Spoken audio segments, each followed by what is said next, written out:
I want to go into one little spot right here in northeastern Tuscaloosa County between Windham Springs and Bankhead Lock and Dam.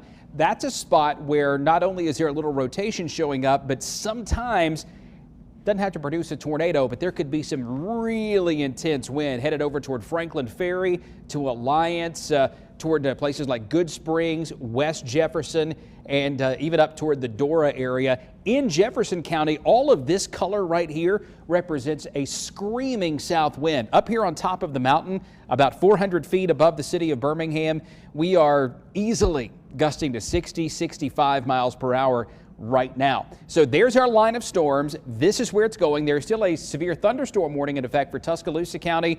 8:07 p.m. is when the worst of this will be getting into the downtown Jasper area. Oak Grove about 8:24, downtown Birmingham 8:53, Hoover about 8:57, and Calera in South Shelby County closer to about 9:16 p.m. So over the next hour, we are really going to see the weather go downhill in Jefferson and Blount, southern Cullman, through Shelby, Bibb, and Chilton counties.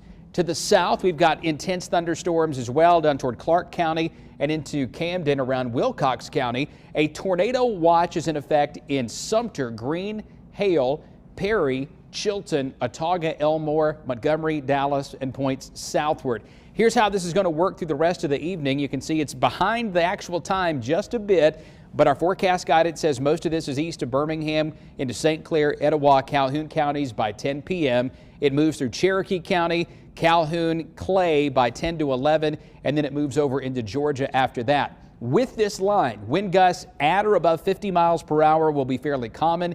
Expect widespread power outages to develop. We'll, of course, be here watching the weather for you throughout the evening.